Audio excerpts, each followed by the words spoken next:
আপনার পরিবারকে দেখা যায়নি। আপনি রাজনৈতিক দলে ছিলেন, কংগ্রেস দলে ছিলেন, লোকসভাতেও ছিলেন, লোকসভা নির্বাচনের সময় ছিলেন, কিন্তু জনজাতিদেরকে কি করেছেন? বিভ্রান্ত করার কাজ করছেন আপনি। আজকে প্রথম মাননীয় মুখ্যমন্ত্রীর নেতৃত্বে এবং মাননীয় প্রধানমন্ত্রীর মার্গদর্শনে ত্রিপুরা রাজ্যের জনজাতি অঞ্চলে রাস্তার কাজ চলছে মিশন মোডে। জনজাতি অঞ্চলে বিনা পয়সায় প্রতিটা পরিবারে কারেন্ট দেওয়ার ব্যবস্থা হচ্ছে। পাহাড় থেকে সমতল প্রত্যেকটা পরিবারের প্রত্যেকটা মায়ের রান্নাঘরে প্রধানমন্ত্রীর যে জল জীবন মিশন প্রকল্প এবং রাজ্যের মাননীয় মুখ্যমন্ত্রী যেটা 2018 সালের নভেম্বর মাসে পরিকল্পনা করেছিলেন যে রাজ্যের প্রতিটা ঘরে পাহাড় থেকে সমতল প্রত্যেকটা মায়ের রান্নাঘরে বিশুদ্ধ পানীয় জল পৌঁছে দেবে।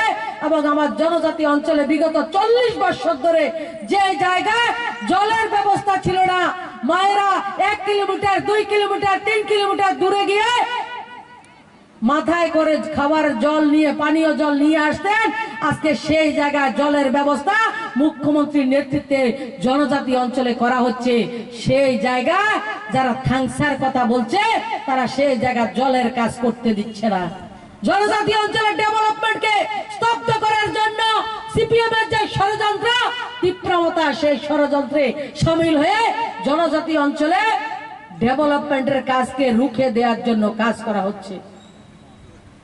আমি তাদেরকে চ্যালেঞ্জ করছি, তীর্থমুখ ডুম্বুর জনজাতি অধ্যুষিত এরিয়া ত্রিপুরা রাজ্য নয়, ভারতবর্ষের পর্যটনের মধ্যে ডুম্বুরের একটা স্থান রয়েছে। গত 4 বছর আমাদের মাননীয় মুখ্যমন্ত্রী সেটাকে সুন্দরভাবে সাজিয়ে তুলছেন। হেলিপ্যাড থেকে অনেক কিছু করা হয়েছে, আপনারা লক্ষ্য করেছেন। গত কিছুদিন আগে তীর্থমুখের রাস্তার জন্য 50 কোটি টাকা বরাদ্দ করা হয়েছে, টেন্ডার করা হয়েছে। 50 কোটি টাকা যতনবাড়ি থেকে তীর্থমুখের রাস্তা হবে। এই তীব্রতার যারা থাংসা বলছে তারা সেই রাস্তাকে করতে দিচ্ছে না। কোন জায়গার রাস্তাকে করতে দিচ্ছে না? জনজাতি যারা থাংসা বলছে জনজাতি অঞ্চলের রাস্তা করতে দেয়া হচ্ছে না। তাদের কাজ হচ্ছে জনজাতিরা আরো যাতে গরিব থাকে। বিপ্লব কুমার দেবের নেতৃত্বে যেভাবে এক্সপিরেশনাল ব্লক করা হয়েছে, 12টা ব্লককে স্পেশাল ক্যাটাগরির মাধ্যমে রৈশাবাড়ি বলুন, ডুম্বুরনগর বলুন, পর্বত, মুঙ্গিয়াগামী, এমন যে ব্লকগুলি আমাদের জনজাতি অধ্যুষিত, যেগুলি ডেভেলপমেন্ট বিগত 30-40 বছর করা হয়নি, সেই ব্লকগুলিকে ডেভেলপমেন্ট করার কাজ আমার মাননীয় মুখ্যমন্ত্রী করছেন।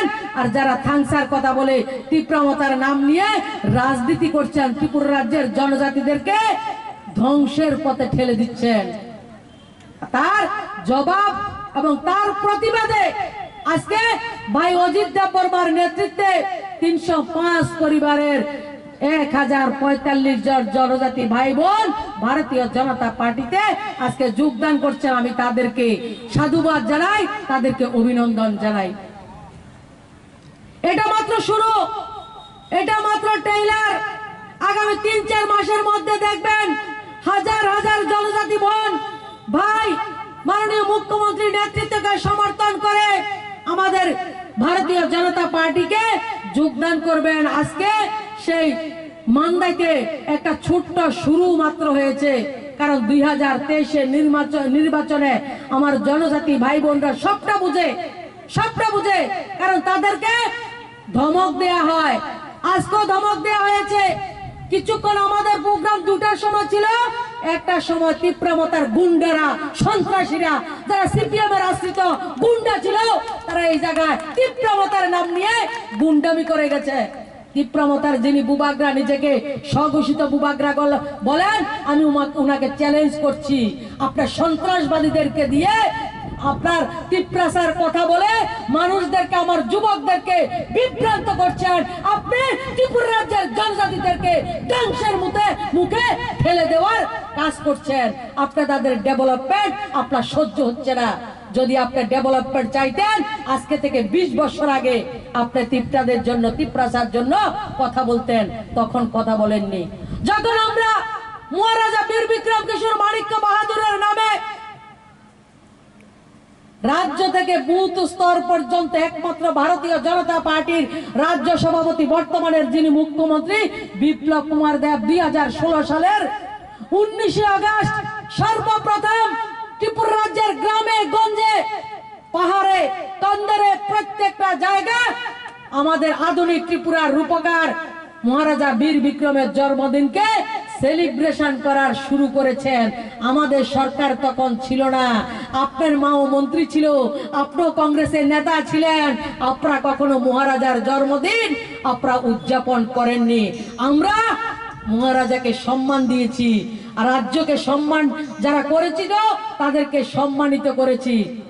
আজকে আপনাদের দিল্লিতে সরকার ছিল কংগ্রেসের, ত্রিপুরাতে কংগ্রেসের সরকার ছিল, আপনি যে সিপিএম কে সাহায্য করছেন সিপিএম এর সরকার ছিল, দিল্লিতে অনেক বছর কংগ্রেসের সরকার ছিল, আপনার বাবা এমপি ছিল, আপনার মা এমপি ছিল, আপনি কংগ্রেসের বড় নেতা ছিলেন। মহারাজা বীর বিক্রমের নামে ত্রিপুরা রাজ্যের এয়ারপোর্ট আপনারা করতে পারেননি।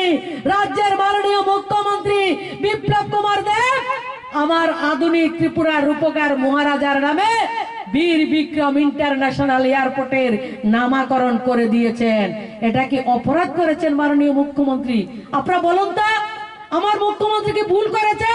আমার প্রধানমন্ত্রী কি ভুল করেছে? আমার মুখ্যমন্ত্রী প্রধানমন্ত্রী ভুল করেনি।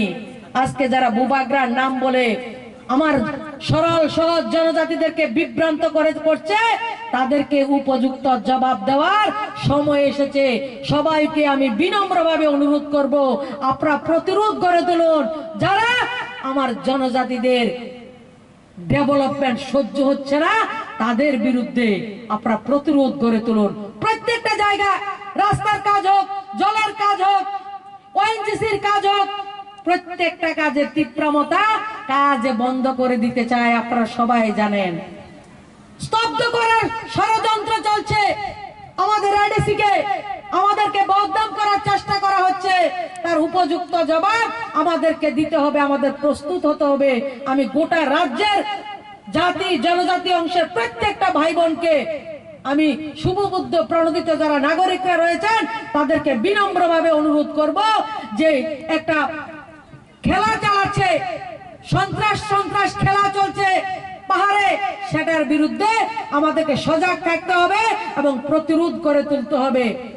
আপনারা জানেন, তারপর আমি বলছি, সিপিএম এর সময় 3টে একলব্য বিদ্যালয় ত্রিপুরা রাজ্যে জনজাতিদের জন্য যারা কথা বলতেন, যারা বিধানসভার সিট 20-এর পর থেকে কাউন্ট করতেন, 3টে একলব্য বিদ্যালয়। আজকে 18টা নতুন একলব্য বিদ্যালয়ের মধ্যে 12টা একলব্য বিদ্যালয় জনজাতি অঞ্চলের, যে বিদ্যালয়ে 380 জন আবাসিক স্টুডেন্টকে ভর্তি করানো হবে। 18টার মধ্যে 12টার কাজ কমপ্লিট হয়ে গেছে, আগামী দিন 6টা কাজ হবে। টোটাল 4 বছরে মাননীয় বিপ্লব কুমার দেব 18টা একলব্য আবাসিক বিদ্যালয় নির্মাণ করার কাজ করছেন, যে বিদ্যালয়ে 380 জন করে জনজাতি ছাত্র ছাত্রী বোনেরা শিক্ষা লাভ করবে। আমাদের সরকার করছে, কমিউনিস্টরা করেনি। আর যারা থাংসা বলে তারা তো কখনো কিচ্ছু করেনি, শুধু সন্ত্রাসটাকে সহযোগিতা করেছে। আজকের দিনে আমরা জনজাতি অঞ্চলে সবচেয়ে বেশি মাছের চাষ আমরা করি। আজকের মাননীয় মুখ্যমন্ত্রী স্বনির্ভর যোজনার মাধ্যমে 2021-22 থেকে 2023-24 পর্যন্ত জনজাতি থেকে জাতি, আমার তফসিলি জাতি প্রত্যেক অংশের প্রায় 6 লক্ষ জনতাকে মুখ্যমন্ত্রী স্বনির্ভর প্রকল্পের যোজনার মাধ্যমে গবাদি পশু পালন থেকে শুরু করে মৎস্য পালন থেকে শুরু করে স্বনির্ভর করার জন্য প্রকল্পের ব্যবস্থা করা হয়েছে। আমাদের মাননীয় প্রধানমন্ত্রী আমাদের ত্রিপুরা রাজ্যের যে জায়গায় 500 জন জনজাতি বসবাস করে, যেই পাড়াতে 500 জনজাতি পরিবার রয়েছে, সেই পাড়াগুলিকে, সেই গ্রামগুলিকে প্রধানমন্ত্রী আদর্শ গ্রাম নির্মাণ করার জন্য প্রত্যেকটা ত্রিপুরা রাজ্যে 375টা জনজাতি গ্রামকে চিহ্নিত করা হয়েছে। রাজ্য সরকার চিহ্নিত করে দিয়েছেন এবং 375টা গ্রামের প্রত্যেকটা গ্রামকে বৎসরে 22,62,000 টাকা দেওয়ার ব্যবস্থা করেছে আমাদের সরকার। সেটা কি ভুল করেছে? সেটাকে জনজাতি অঞ্চলের ডেভেলপমেন্টের জন্য করেনি মুখ্যমন্ত্রী, সেটাকে জনজাতি অঞ্চলের উন্নয়নের জন্য প্রধানমন্ত্রী কাজ করেনি। আমাদের সরকার নিরলস ভাবে পাহাড় থেকে সমতল প্রত্যেকটা অংশের নাগরিকের আত্মসামাজিক ব্যবস্থাকে কিভাবে এগিয়ে নিয়ে যাওয়া যায় তার জন্য কাজ করছেন। আর ঠাংসা বলে কাজকে বন্ধ করার ষড়যন্ত্র করছেন।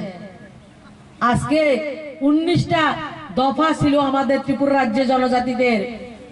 এই এপ্রিল মাসের ফার্স্ট উইকে আমাদের মাননীয় মুখ্যমন্ত্রীর অনুরোধে ভারত সরকার ক্যাবিনেট সিদ্ধান্ত নিয়েছে ত্রিপুরা রাজ্যের 11,000 যারা ডারলং জনজাতি গোষ্ঠীর লোক ছিলেন, তারা কুকি কমিউনিটিতেও গ্রাহ্য হচ্ছিলেন না, তাদেরকে জনজাতিতেও সামিল করা হয়নি। যে কমিউনিস্টরা, যে বুবাগ্রা নাম বলে কথা বলছেন, তারা কখনো আমার ডারলং জনজাতিদের জন্য কথা বলেননি।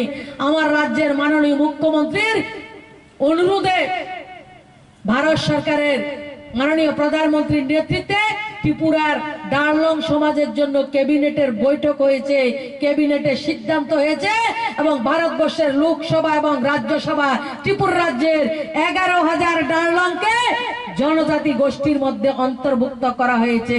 ত্রিপুরা রাজ্যের কোন সরকার, ভারতবর্ষের কোন সরকার ত্রিপুরা রাজ্যের কোন ভূভাগরা তার জন্য আন্দোলন করেনি, কোনদিন করেনি। 11,000 ডারলংকে আজকে জনজাতির মর্যাদা দেওয়া হয়েছে, সেটা বিপ্লব কুমার দেবের নেতৃত্বে সম্ভব হয়েছে। যারা আজকে থাংসা বলেছেন তারা করেনি। তারা থাংসা বলে শুধু জনজাতিদেরকে কিভাবে বিভ্রান্ত করা যায় তার কাজ করছেন, ঘোলা জলে মাছ ধরার কাজ করছেন। আজকের দিনে আমরা জনজাতি অঞ্চলে রবার চাষ বেশি করা হয়। ত্রিপুরা রাজ্যের রবার চাষীদেরকে আরো বেশি রোজগার দেওয়ার জন্য রবারের শিক যাতে ভালোভাবে শুকানো যায় 200 স্মোকার হাউসের ব্যবস্থা করা হয়েছে সরকারি পয়সার মাধ্যমে। আর ত্রিপুরা রাজ্যের আত্মা প্রকল্পের মাধ্যমে 30,000 হেক্টরের মধ্যে জনজাতি অঞ্চলকে লক্ষ্য করে 30,000 হেক্টরের মাধ্যমে রবার চাষ করে কিভাবে আরো বেশি মানুষকে রোজগার দেওয়া যায় আমাদের মুখ্যমন্ত্রী সেই পরিকল্পনা করছেন। আর অন্যদিকে থাংসা বলে, গ্রেটার তিরপাল্যান্ড বলে আমার জনজাতিদেরকে বিভ্রান্ত করার যারা কাজ করছে তাদেরকে যোগ্য জবাব আপনাদেরকে দিতে হবে। আমরা বিভ্রান্ততে বিশ্বাস করি না, আমরা সাম্প্রদায়িকতাতে বিশ্বাস করি না, আমরা জাতপাতের ধর্মের রাজনীতি করি না, আমরা ডেভেলপমেন্টের রাজনীতি করি। আমাদের একটাই মন্ত্র, সেটা হচ্ছে মোদি মন্ত্র, সবকা সাথ, সবকা বিকাশ, সবকা বিশ্বাস। আর সবার প্রচেষ্টা, সবার প্রয়াসের মধ্যে আমাদের ত্রিপুরা রাজ্যকে এক ত্রিপুরা, শ্রেষ্ঠ ত্রিপুরা নির্মাণ করার যে স্বপ্ন মাননীয় মুখ্যমন্ত্রী বিপ্লব কুমার দেবের নেতৃত্বে কাজ করছে, সেই কাজকে আমরা সবাই মিলে সমর্থন করব। আমরা সবাই সহযোগিতা করছি, আগামী দিনে আর সহযোগিতা করব এবং আগামী 2023-এ মান্দাই বিধানসভাতে পদ্মফুল আমরা ফুটাবো।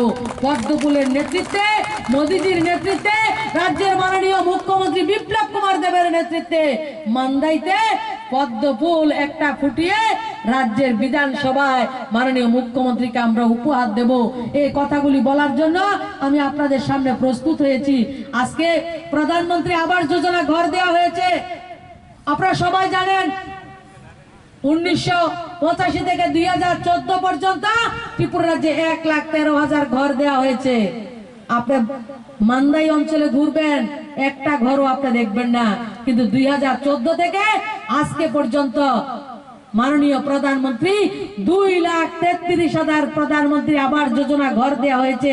প্রত্যেকটা ভিলেজ কমিটিতে গেলে আপনি ঘর দেখতে পাবেন, প্রত্যেকটা ওয়ার্ডে, প্রত্যেকটা বুথে গেলে 20 থেকে 30টা ঘর সম্পূর্ণ হয়ে গেছে, নতুবা ঘরের কাজ চলছে। আপনারা জানলে খুশি হবেন। 60